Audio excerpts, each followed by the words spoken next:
Outreach to rednecks. That is an actual quote from a spokesman for the Kentucky Baptist Convention explaining why his ministry is holding mass gun giveaways. Why is a ministry giving away weaponry? They're trying to lure non-believers to Christ. The convention's team leader for evangelism puts it this way. My goal is to simply help people have an encounter with Jesus. You have to know the hook that attracts individuals.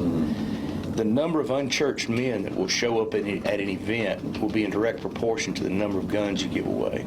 Ex-pastor and former hunting show host, a guy named Chuck McAllister, theorizes that somehow those unchurched men showing up to get a raffled-off rifle are going to have an encounter with Jesus in the process. And why not?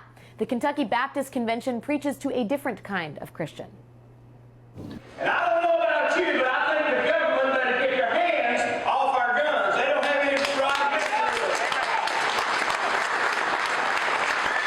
Now that's just how I feel, and if you thought that was a political statement and that offended you, you come up to me when we're done and apologize and I'll forgive you. How's that? Despite this particular strain of godliness, even some of Kentucky's faith leaders feel parishioners could get a lot more God with a few less guns. Faith leaders like the Reverend Joe Phelps, pastor of Louisville's Independent Highland Baptist Church, who noted how ironic to use guns to lure men in to hear a message about Jesus. Jesus, who said, "Put away the sword."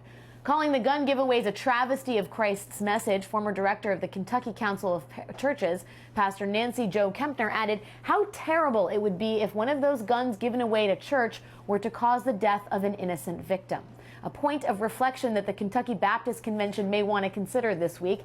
As many as 1,000 people are expected at their next gun giveaway event, which is on Thursday in the town of Paducah, which is also about 10 miles from Heath High School, where 8 students were shot, 3 of them killed, by a classmate during a morning prayer meeting in 1997. Participants at Paducah's Lone Oak Baptist Church event on Thursday will be given a steak dinner, along with a chance to win one of 25 handguns, long guns, and shotguns, and of course, a shot at salvation. That's all for now. I'll see you back here tomorrow at 4 p.m. Eastern. The Ed Show is up next.